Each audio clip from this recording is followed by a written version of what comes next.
Hello बच्चों, कैसे हो। तो आज अपन जो डिस्कस करने वाले हैं वो अपन ने जो some basic concept of chemistry वाला टॉपिक पढ़ा था, और आपको भी पता है कि जितना भी अपन टॉपिक पढ़ा है तो थ्योरेटिकल पोर्शन अच्छे से कवर कर लिया विद सम क्वेश्चंस। बट आज बहुत ही अच्छे से न्यूमेरिकल सोल्व करने वाले हैं, अपन उनको समझने वाले हैं। और आपको भी पता है कि जब तक न्यूमेरिकल सोल्व नहीं करेंगे, जब तक ये कॉन्सेप्ट बहुत ही अच्छे से क्रिस्टल क्लियर नहीं होगा। तो अपन वन बाय वन बात करते हैं कि क्या क्या क्वेश्चन है, उनको डिस्कस करते हुए चल रहे हैं। ठीक है, तो क्वेश्चन नंबर फर्स्ट अपन देखते हैं। देखो क्या कह रहा है question number first. Question number first कह रहा है given that the abundances of isotopes, F के कौन से आइसोटोप्स हैं, 54, 50, 56 और 57। ठीक है, उसकी परसेंटेज कितनी है, मतलब एबुंडेंसेस कितना है, 5% है, 90% है और 5% है respectively. Atomic masses of F पूछा है, मतलब इसका एवरेज मास पूछा है। तो जब भी आपको एवरेज मास निकालना हो तो उसका एक फॉर्मूला है, वो क्या है, देखो इधर, जैसे एफ का अपने को क्या निकालना है, इसका एवरेज मास निकालना है। समझ में आई बात। तो उसके लिए क्या करना पड़ेगा, जैसे मान लो इस मास को मैं मान लेता हूँ ए, इसको मान लेता हूँ बी और इसको मान लेता हूँ सी, और जो इसकी एबोटेशन में जो परसेंटेज है, भाई कितनी मात्रा में मतलब बहुतायत में जो प्रेजेंट है उस हिसाब से, तो इसको एक्स वाई जेड मान लेता हूँ। ठीक है, तो फॉर्मूला क्या बन जाएगा अपना, ए इंटू एक्स परसेंट, भाई इतना परसेंट है, plus B into Y plus C into Z upon 100। इससे क्या आ जाएगा, उसका आयरन का एवरेज मास आ जाएगा। तो बिल्कुल सिंपल सा हो गया, कोई दिक्कत ही नहीं आ रही, अब तो आराम से अपन कर सकते हैं। तो देखो क्या हो जाएगा इसका सॉल्यूशन। तो क्या है, ए मतलब 54 इंटू 5 प्लस फिर कितना है अपना 56 इंटू 90, और फिर तीसरा वाला कितना है 57 इंटू 5 अपॉन 100। समझ आ रही है। जब अपन ऊपर वाले का गुणा भाग करेंगे, जो ऊपर वाला है उसको ऐड करेंगे, इनको गुणा कर लेना, ठीक है, मल्टीप्लाई करके ऐड करोगे तो ये आ जाएगा 5595 अपॉन 100। तो मतलब कितना हो गया ये 55.95। एवरेज मास कितना हो गया इसका 55.95 हो गया। ठीक है, तो ऑप्शन अपन चेक कर लेते हैं। तो सीधा सीधा अपन को दिख भी रहा है कि बी ऑप्शन है जो अपने इसका क्या हो जाएगा, करेक्ट आंसर हो जाएगा। फॉर्मूला याद रखना एवरेज मास का कैसे निकालते हैं। ठीक है, एबुंडेंस की परसेंटेज है तब अपन ने 100 लिया, अगर ये परसेंटेज में नहीं हो और फिर एक्सेस में वैसे दे रखो 590 पे सिंपल, वैसे परसेंटेज नहीं है तो फिर नीचे 100 नहीं लिखेंगे अपन। समझ में आ गई बात अच्छे से अपने को। तो क्लियर हो गई बात सारी की सारी। मतलब वो क्या होगा उस केस में, यहाँ पर कितना होगा 0.05, 0.9 होगा और वो 0.05 होगा। क्लियर हो गई बात। चलते हैं देखो नेक्स्ट क्वेश्चन पे। ये भी बहुत ही अच्छा क्वेश्चन है। क्या कह रहा है देखो, what volume of hydrogen gas 8273 kelvin and 1 atm, मतलब एसटीपी कंडीशन की बात कर ली, will be consumed in obtaining 21.6 gram of elemental boron. ठीक है, कैसे, from reduction of boron trichloride by hydrogen. तो सबसे पहले देखो, ये आपको अगर आप 11th क्लास के बच्चे हो तो मैं रिएक्शन लिख देता हूं, और अगर आप जेईई और नीट के बच्चे हो तो फिर ये लिखने की जरूरत नहीं है। तो देखो उसका सॉल्यूशन क्या होगा, BCl3 बोरोन ट्राइक्लोराइड है, उसकी रिएक्शन किससे हो रही है, हाइड्रोजन से, और ये कह रहा है एलिमेंटल बोरोन प्लस HCl। समझ में आई बात। अच्छा देखो क्लोरीन कितने हैं 3, तो ये 3 क्लोरीन, इसको बैलेंस कर लेते हैं अपन, तो ये 3 क्लोरीन हो गए। तो हाइड्रोजन फिर कितने हो जाएंगे, ये तो मैं हाइड्रोजन को अगर 3 कर दूँ तो यहाँ कितना आ जाएगा 6, यहाँ कितना आ जाएगा 2, और यहाँ भी कितना आ जाएगा 2। इस तरीके से अपन इसको बैलेंस कर लेते हैं। समझ में आ गई। 6 हाइड्रोजन हो गए, 6 हाइड्रोजन उधर हो गए, और इधर ये BCl3 कितने chlorine, 6 chlorine 2 boron 2 boron. Clear हो गई बात सारी की सारी। समझ में आया आपको अच्छे से बात सारी की सारी। चलो ठीक है, अब देखो उन्होंने क्या बोला कि vote volume of hydrogen gas at 273 kelvin and 1 atm temperature will be consumed. अब देखो मुझे इतना बताओ कि मैं अगर यहाँ पर स्टोक्योमेट्री की बात करूँ तो इस केस में इसकी स्टोक्योमेट्रिक कोएफिशिएंट कितना है 2, इसका है 3, और इसका कितना है 2, और इसका कितना है 6। अब ये कह रहा है कि आपको कितना H हाइड्रोजन कंज्यूम होना है। ठीक है, जब कितना बनाना है बोरोन 21.6। अब देखो सुनना चाहिए, बोरोन कितना बनाना है 21.6 ग्राम, ये आपको बनाना है, और आपसे पूछा है कि हाइड्रोजन कितनी कंज्यूम होगी। समझ आ रहा अच्छे से। अब मेरे को एक बात बताओ आप थोड़ा सा, क्या कि इतना बताओ कि अगर मैं यहां लिखूं कितना कि 3 इंटू 22.4 लीटर अगर ये कंज्यूम हो तो बोरोन कितना बनेगा, जो बोरोन का मास है इंटू, मतलब बोरोन का मास कितना हो गया 2 इंटू 10.8 ग्राम बनेगा कि नहीं बनेगा। समझ में आ रही है? अरे स्टोइकियोमेट्री से क्या है ना कि अगर ये 3 मोल है तो इसके 2 मोल बनेंगे, तो अगर इसका इतना वॉल्यूम अगर कंज्यूम हो रहा है तो इसका इतना मास बनेगा। तो ये मास कितना बन रहा है यहाँ पे 21.6 ग्राम बन रहा है। क्लियर हुई बात? अब बताओ ये कितना हो जाएगा, ये इसको आप कर लो तो ये कितना हो जाएगा 67.2 लीटर हो जाएगा। इसका मतलब क्या हो गया, सिंपल सी बात कि ये बोल रहा है कि अगर अपने को 21.6 एलिमेंटल बोरोन चाहिए तो मुझे कितना हाइड्रोजन को कंज्यूम करना पड़ेगा, कितने लीटर को 67.2 8 STP condition 273 kelvin and 1 ATM pressure. तो अपना आंसर क्या हो जाएगा इसका, D is the correct answer. दिख रहा आपको अच्छे से? बिल्कुल, देखो कुछ भी नहीं किया, एक छोटी सी रिएक्शन थी, स्टोइकियोमेट्री लगाया और अपना आंसर आराम से आ रहा है। ठीक है, देखो चलते अपन नेक्स्ट क्वेश्चन पे। नेक्स्ट क्वेश्चन क्या कह रहे हैं कि 6.02 into 10 to the power 20 molecules of urea, ठीक है जी, are present in 100 ml of solution, the concentration of urea solution. Molarity पूछी इन लोगों ने, समझ में आ रही है बात? तो देखो सॉल्यूशन कैसे करेंगे। सॉल्यूशन के लिए देखो सबसे पहले आपको पता है कि मोलरिटी जो इन्होंने दिया है एमएम, इसका मतलब मोलरिटी है। तो मोलरिटी का मतलब क्या होता है कि मोल्स कितने परसेंट है 1 लीटर सॉल्यूशन के अंदर। समझ में आ रही बात? अब देखो कह क्या रहा है कि इतने मॉलिक्यूल्स हैं, तो अपन यूरिया की क्या निकाल सकते हैं यहाँ पे। देखो सुनो मेरी बात कि मॉलिक्यूल्स ऑफ यूरिया दे रखा है, क्या दे रखा है, मॉलिक्यूल्स ऑफ यूरिया कितने दे रखे हैं 6.02 इंटू 10 टू द पावर 23। तो यहां से मोल्स ऑफ यूरिया निकल सकते हैं। कैसे निकलेंगे कि मोल्स ऑफ यूरिया का फॉर्मूला क्या होता है, moles of urea given particles divided by the Na। तो गिवन पार्टिकल्स कितना है, अच्छा ये 20 ध्यान रखना भाई, ठीक है। तो गिवन पार्टिकल्स कितना है 6.02 इंटू 10 टू द पावर 20 और ये कितना हो गया अपना 6.02 इंटू 10 टू द पावर 23, यही बोला है। तो कितने मोल्स निकल के आ गए यहाँ से, ये तो इससे कट जाएगा भाई, ये तो इससे कट गया और ये कितना हो गया, तो मैं लिख दूँ 1/10 टू द पावर 3, ये क्या हो गया इसके मोल हो गए, किसके, यूरिया के। इतने मोल यूरिया के प्रेजेंट है। अब ये प्रेजेंट किसमें 100 ml में। तो अपना मोलरिटी का फॉर्मूला क्या होता है, मोलरिटी का फॉर्मूला होता है मोल्स गिवन मोल्स अपॉन, मैं लिख दूँ कि गिवन मोल्स जो भी मोल्स है, या इसको ऐसे भी लिख दे अपन मोल्स ऑफ यूरिया, इस केस में यूरिया तो यूरिया लिख दें, अपॉन वॉल्यूम ऑफ सॉल्यूशन, और वो भी किस में है, लीटर में। अपन को लीटर में लेना है। अगर यहाँ ml हो तो ऊपर 1000 से गुणा कर देंगे। तो अगर इसको ml की बात करें अपन तो उस केस में क्या कर देंगे, अगर मान लो मैं कह दूँ कि ml में है, ये ml में है मान लो, तो मुझे क्या करना पड़ेगा, इसको ऊपर 1000 से करना पड़ेगा। समझ में आ गई बात? अब जो बोला है वो लिख देते हैं। तो ये कितना है 1/10 to the power 3 into volume कितना है जी 100 और ये कितना है 1000। कर लेते हैं सोल्व। तो कितना जाएगा, 2 से तो 2 कट गया और इस 1 से ये 1 कट गया, तो ये 3 और ये 1, तो ये आ गया 2, तो क्या आ गया 1/100, मतलब कितना आंसर आ गया, है क्या कुछ ऐसा कुछ। तो मैं से लिख दूँ क्या 0.01 m। ऑप्शन चेक कर लेते हैं। 0.0, देखो ध्यान से सुनना अच्छे से, कितना है यहाँ पे 0.001, ये है 0.01, तो अपना आंसर कितना आ जाएगा B. B is the correct answer for this question.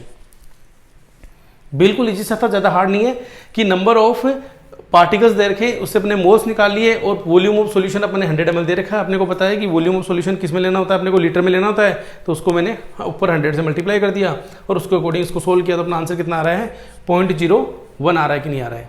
समझ में आ गई बात आपको अच्छे से, क्लियर है बहुत अच्छे से, कोई दिक्कत नहीं है। चलते हैं देखो नेक्स्ट क्वेश्चन पे।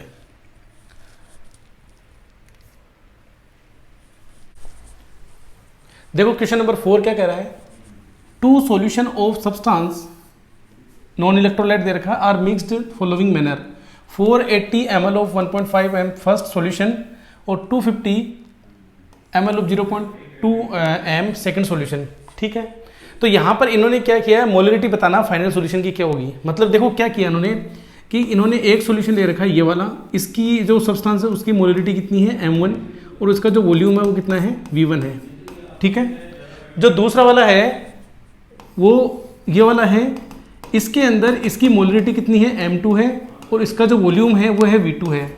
अब ये कह रहा है कि दोनों को मिक्स कर दिया, समझ में आई बात, मिक्स कर दिया। तो अब आप मुझे बताओ कि ये कह रहा है कि जो वॉल्यूम है वो तो कितना हो गया v1 प्लस v2 और जो फाइनल जो मोलरिटी आएगी वो कितनी होगी, ये पूछना चाह रहे हैं यहाँ पे। समझ में आई? तो इस केस के अंदर जो अपना मोलरिटी इक्वेशन लगता है वो क्या लगता है कि m1v1 plus m2v2 is equal to mv1 plus v2। समझ में आई बात?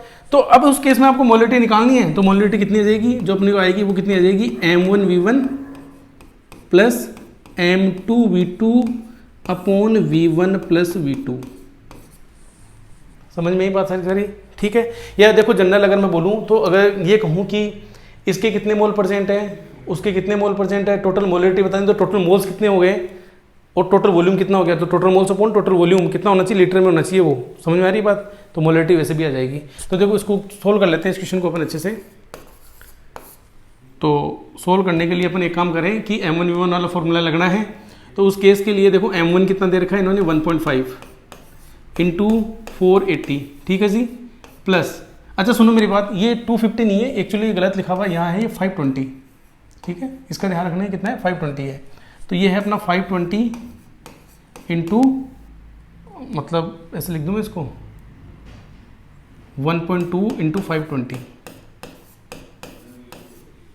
क्लियर हो गई, इज इक्वल टू m, और v1 प्लस v2 करेंगे तो 480 और 520 करेंगे तो कितना हो गया, 1000 हो गया। तो ये हो गया 1000। अच्छा ml में चल रहा है तो उधर भी ml में रख लेते हैं। तो इसका जो मोलरिटी निकल के आएगी वो कितनी आ जाएगी, 1.5 इंटू 480 प्लस 1.2 इंटू 520 अपॉन 1000। तो गुणापा कर लेते हैं। तो 480 इंटू 1.5 कितना हो जाएगा, 480 तो ये हो गया, इसका आधा और है तो 240, तो ये कितना हो गया 0 और ये 7, तो ये 720 तो ये हो गया, प्लस इसको भी कर लेते हैं। तो 52 इंटू 1.2 तो ये कितना हो गया 4 2, तो ये हो गया 624, मतलब 0 आ जाएगा यहाँ पे, तो ये हो गया 624, तो ये हो गया 624 अपॉन 1000। तो इसको जब अपन ऐड करेंगे तो ये कितना आ रहा है 1344, 4 आ गया 73 आ गया अपॉन 1000। तो ये कितना आंसर आ गया अपना 1.344। समझ में आ रही है? तो उसके अकॉर्डिंग देखो आंसर क्या हो जाएगा अपना, B is the correct answer for this question. Clear हो गई बात आपको, अच्छे से समझ में आ रही है? देखो चलते हैं अपन नेक्स्ट क्वेश्चन है, बहुत ही अच्छा क्वेश्चन है ये भी, कि how many moles of magnesium phosphate, ठीक है जी, Mg3PO4 का ऑल्टवाइज will contain 0.25 moles of oxygen atom. ये कह रहा है कि how many moles of magnesium phosphate will contain 0.25 moles of oxygen atom. तो देखो इस क्वेश्चन को सोल्व करने के लिए आपको ज्यादा माथापुरी कुछ करनी नहीं है। तो ये कह रहा है कि मैग्नीशियम फोस्फेट के कितने मोल्स होंगे, और ये कह रहा है कि इसके अंदर 0.25 मोल्स ऑफ ऑक्सीजन एटम है। तो देखो सॉल्यूशन समझना, मैं एक बार एक काम करता हूं, मैं कहूं कि मान लो मैं कहूं H3PO4 है, ठीक है, और इस केस में मैं कहूं कि इसमें ऑक्सीजन के जो मोल है, ऑक्सीजन के मोल, ऑक्सीजन एटम के मोल वो है 1 मोल। तो बताओ ये कितना होगा H3PO4? तो बताओ एक ऑक्सीजन एटम 1 मोल है, तो इसका मतलब ये कितना हो गया 1/4 मोल हुआ कि नहीं हुआ भाई? एक मोल मिलकर के 1 मोल है, उसमें कहूं कि इसके 4 मोल मिलकर के इसका 1 मोल बना रहे हैं, ये तो हो रहा है ना। अरे 4 ऑक्सीजन के मोल मिलकर के इसका 1 मोल बना रहे हैं कि नहीं बना रहे हैं? समझ में? तो अगर आपसे बोले कि ऑक्सीजन का एटम का 1 ही मोल है तो ये 1/4 मोल होगा कि नहीं होगा? सेम वही वहां पर है, क्या है, Mg3PO4 का होल ट्वाइस। तो पहले तो मुझे इतना बताओ, इस केस में इसमें ऑक्सीजन के कितने मोल्स हैं, 8 मोल्स हैं। इसमें POAC भी लगा सकते हैं, लेकिन मैं तो डायरेक्ट बता रहा हूं आपको यहाँ पे ना। इसमें कितने मोल्स है, 8 मोल्स हैं। इसका मतलब 0.25 में कितने होंगे, समझ आई बात? मतलब ये कह रहा है कि इसमें ऑक्सीजन के कितने हैं, 0.25 मोल्स ऑक्सीजन है, ये कह रहा है। तो इसमें देखो POAC भी लगा सकते हैं, क्या लगा सकते हैं POAC? तो मैं लिख दूं क्या 8, अरे 8, समझ में आ रही बात, इनटू मोल्स ऑफ Mg3PO4 का whole twice is equal to, अब ये तो क्या है, मोल्स ऑफ ऑक्सीजन एटम, ये POAC लगा दी अपन ने इसमें। 8 इसलिए लिखा है कि टोटल 8 है यहाँ पे मोल्स इसके, तो 8 इंटू इसका अपन ने निकालना है, तो x मान लेता हूँ, और ये कितना है 0.25, 0.25। तो अक्स की वैल्यू कितनी आ जाएगी जी, अक्स इक्वल टू कितना आ जाएगा 0.25/8। सोल्व कर लेते हैं इसको अच्छे से, कोई दिक्कत ही नहीं है। तो ये कितना निकल के आ जाएगा, देखो गुणा भाग करके देख लेते हैं। तो मैं इसको लिख दूं कैसे, 25 इंटू 10⁻⁻²। तो जब 8 3 से 24.1125 इंटू 10⁻⁻², तो क्या आंसर निकल के आ गया इसका, इसमें दिख रहा है कोई बी आंसर निकल के आ गया। तो अपना आंसर क्या हो गया, बी। मैंने देखो पहले सिंपल भी समझाया आपको, एक जनरल, कोई जरूरी नहीं कि पीओएसी आए, आपको समझ में आ रही है बात आपको।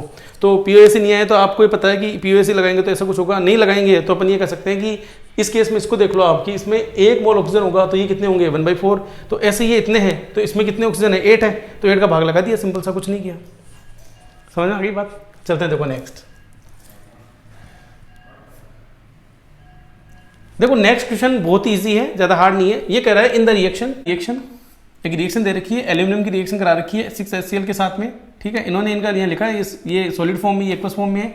यहाँ पर एल्यूमिनियम +3 एक्वस में बन रहा है, ये एक्वस फॉर्म में है और ये गैसियस फॉर्म में है, ठीक है।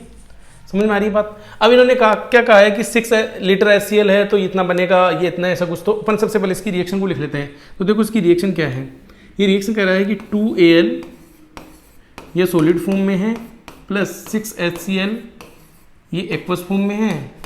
इससे क्या बना रहे हैं, 2Al+3 बना रहे हैं, ये एक्वस फॉर्म में है, प्लस 6Cl- बना रहे हैं, ये भी एक्वस फॉर्म में है, प्लस 3H2 बना रहे हैं, ये गैसियस फॉर्म में है।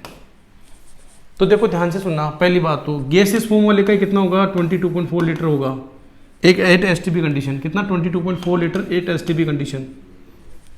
समझ आ रही बात। मतलब इसके कितने चलो एक काम करते हैं, मैं रुको इसको ये रहने दो ऐसे, पहले यहाँ से क्लियर करते हैं फिर चलते हैं आगे।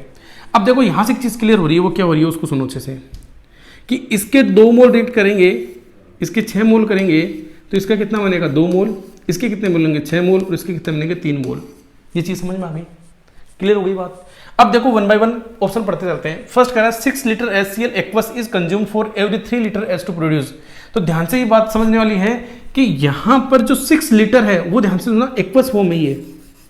अगर ये गैसेस होती तो मैं बिल्कुल बोलता कि इसका 6 लीटर तो इसका 3 लीटर बना रहा है, लेकिन ये कौन सी फॉर्म है, एक्वस। इसका मतलब ये गलत हो गया यहाँ पे, क्योंकि एक्वस के केस में बात नहीं करते अपन। जब भी गैस की बात करेंगे अपन तो उस केस में क्या बात करेंगे, गैस की बात करेंगे 22.4 लीटर, एक्वस फॉर्म की बात नहीं करेंगे, मतलब लिक्विड की बात नहीं करेंगे। समझ में आ गई बात। इसका मतलब ये तो गलत हो गया। दूसरा कह रहा है कि 33.6 litre of H2 is produce regardless temperature और प्रेशर, ठीक है, for every moles that react. ये कह रहा है कि आप टेम्परेचर प्रेशर को तो दिमाग ना लगाओ, बाकी ये बताओ कि इसका 1 मोल और इसका 1 मोल रिएक्ट करता है। तो ध्यान से सुनना, इसका 1 मोल रिएक्ट करेगा, इसका 1 मोल रिएक्ट करेगा, तो बोल रहा है कि H2 कितना प्रोड्यूस होगा। तो पहले तो मुझे बताओ इसमें लिमिटिंग रिएजेंट कौन सा हुआ। तो इसका 1/6 और इसका 1/2, तो this is the limiting reagent, this is limiting reagent. तो मुझे इतना बताओ, इसका 6 मोल जब रिएक्ट करे तो इसके 3 मोल बनते हैं। अरे भाई सुनो, इसके 6 मोल रिएक्ट करेंगे तो इसके कितने मोल बनेंगे, 3 मोल। क्लियर हो गई। तो आप मुझे इतना बताओ ना कि इसके 6, तो इसका अगर 1 मोल रिएक्ट करेगा तो इसका कितना बनेगा 3/6। क्लियर हो गई। लेकिन मुझे बताओ कि इसका इतना बन गया, चलो ठीक है, कितना, ये अपन ने इसके मोल्स निकालने अपन, ठीक है। अब मुझे बताओ, ये कह रहा है कि इसके कितने 1 मोल है, तो इसके 1 मोल से कितना बनेगा, ये 3/6 बनेगा। 3/6 का मतलब 22.4, तो कितना हो गया 11.2 लीटर। मतलब इसके 1 मोल से कितना बनने वाला है, 11.2 लीटर बनने वाला है। स्टोइकियोमेट्री अपन इसका 1 मोल लिया, ध्यान से सुनना पैसा अच्छे से, इसका ये मैंने क्या निकाल दिया, इसका लिमिटिंग रिएजेंट निकाला। ये तो अपन ने 1/2 करके 1/6 करके लिमिटिंग रिएजेंट निकाला है। जबकि ये कह रहा है इसका 1 मोल काम में लेना है, इसका 1 मोल काम में लेना है। तो जब मैं इसके 6 लूंगा तो इसका 3 बनेगा। लिमिटिंग रिएजेंट कौन सा हुआ मेरा, ये हुआ, इसलिए तो बोल रहा हूँ मैं इसी से काम करूंगा। तो इसका मैं कितना ले रहा हूँ 1 मोल, तो इसके 1 मोल से इतना बनेगा कि नहीं बनेगा। इसका मतलब ये कह रहा है इतना बनेगा, तो ये तो गलत हो गया। अब कह रहा है 67.2 litre gas 8 STP is produce for every moles of aluminium. नहीं, एल्यूमिनियम का अगर मैं 1 मोल भी ले लेता हूं, अगर मान लो एल्यूमिनियम का मैं 1 मोल ले रहा हूं, तो ये कह रहा है every moles of aluminium that react. तो अगर मैं इसका 1 मोल ले लूं एल्यूमिनियम का, तो आप मुझे बताओ 2 मोल से कितना बन रहा है, 3 बन रहा है। तो 1 मोल से कितना बनेगा, 1 मोल से कितना बनेगा 1.5 बनेगा। मतलब 1.5 बनेगा तो 67.2 तो नहीं बनेगा ना, कितना बनेगा उसका 1.5 इंटू 22.4, अरे इतने बनेगा ना। मतलब कितना बन जाएगा 22.4 और 11.2, तो ये कितना हो गया 33.6 लीटर बनेगा। तो ये बात भी इसकी गलत हो गई, तो ये भी गलत है। फोर्थ कह रहा है 11.2 litre H2 at H2 produce for every mole of HCl consumed. बिल्कुल सही बात है। अगर इसका एक मोल रिएक्ट करता है तो इसके कितने मोल बन रहे हैं? 11.2 बन रहे हैं। ये बात बिल्कुल ठीक है, कहीं कोई दिक्कत नहीं है। मतलब अपना आंसर कौन सा हो जाएगा? D is the correct answer. कौन सा हो जाएगा? D is the correct answer. ज़्यादा हार्ड नहीं था, बस आपको यहाँ घुमा सकता था वो कि ये इसके 6 लीटर नहीं, ये ध्यान रखना कि एक्वस है। हाँ, अगर ये गैसियस फॉर्म की बात करता है यहाँ पे, फिर 6 था तो 3 में बात कर लेता, कोई दिक्कत नहीं थी। क्लियर होगी बात अच्छे से? बड़ा ही अच्छा क्वेश्चन था, बहुत ही बेहतरीन क्वेश्चन था। चलते हैं देखो नेक्स्ट क्वेश्चन की तरफ। क्या कह रहा है नेक्स्ट क्वेश्चन कि 3 litre of a mixture of propane and butane on complete combustion 25 degree, ठीक है, produce 10 litre of carbon dioxide, the volume of butane in the mixture. तो देखो ये जो रिएक्शन है, जो अपनी यहाँ वॉल्यूमेट्रिक एनालिसिस की बात करेंगे, तो सबसे पहले आपको क्या आना चाहिए? इसका प्रोपेन और ब्यूटेन का कंबक्शन की रिएक्शन आनी चाहिए। तो पहले तो देखो वो लिख लेते हैं अपन। तो एक काम करते हैं, मैं प्रोपेन की इधर लिख लेता हूँ, ब्यूटेन की उधर लिख लेता हूँ। तो प्रोपेन कितना हुआ? चलो इसको सोल्यूशन करते हैं। बहुत ही अच्छा क्वेश्चन है, बहुत ही बढ़िया, बहुत ही बेहतरीन क्वेश्चन। प्रोपेन क्या हुआ? C3H8 प्लस O2, इससे क्या बनेगा भाई साहब? 3CO2 plus 4H2। तो ऑक्सीजन कितना हो गया? 6 और 4 10, मतलब 5O2। क्लियर होगी बात? और दूसरी में इधर लिख लेता हूँ ब्यूटेन की। तो ब्यूटेन कितना हुआ? C4H10 plus O2। तो यहां से कितना हो गया जी? ये हो गया अपना 4CO2 प्लस 5H2। तो देखो यहां पे कितना है? 8 तो ऑक्सीजन ये हो गए, 5 हो गए, 13 हो गए। तो 13 का मतलब कितना हो गया? 13/2 लिख दूं मैं यहाँ पे। 13/2 ऑक्सीजन हो गया, मतलब 6.5 हो गया। अब देखो क्या कह रहा है, ये कह रहा है कि टोटल 10 लीटर आपके वो बन रहा है, और इन्होंने कहा कि 3 लीटर आपने क्या लिया? ये लिया है। तो मेरी बात सुनो, मैं इसको एक्स लीटर मान लेता हूं कि एक्स लीटर लिया है। वॉल्यूम के केस में बात कर सकते हैं, कोई दिक्कत नहीं है। अगर ये एक्स लीटर लिया है तो ये कितना होगा भाई साहब? 3 - x होगा। कुछ समझ में आ रही है भाई साहब बात? टोटल जो मिक्सचर है वो कितना है? टोटल मिक्सचर कितना है? 3 है। तो ये x हुआ तो वो 3 - x होगा कि नहीं होगा? तो अब बताओ ये x है तो ये कितना प्रोड्यूस करेगा? 3x ऑक्सीजन CO2 प्रोड्यूस करेगा। और ये कितनी प्रोड्यूस करेगा? 4 × 3 - x प्रोड्यूस करेगा। समझ आई बात आपको अच्छे से? कोई दिक्कत नहीं है। अब मुझे एक बात बताओ आप, अब मुझे इतनी सी बात बताओ कि ये कह रहा है कि टोटल है वो प्रोड्यूस कितना हो रहा है? 10 लीटर कार्बन डाइऑक्साइड प्रोड्यूस हो रहा है। तो मैं इसे लिख दूं क्या कि 3x + 4 3 - x = 10। ठीक है, यहां से x की वैल्यू आ जाएगी, और x की वैल्यू आ गई तो अपने को पता चल जाएगा C3H8 तो इतना वॉल्यूम है और C4H10 इतना है। तो बताओ कितना हो जाएगा? 3x + 4 3 12 - 4x = 10। तो ये कितना हो गया? मैं लिखूं तो यहाँ पर -x = -2, मतलब x = कितना आ गया? 2।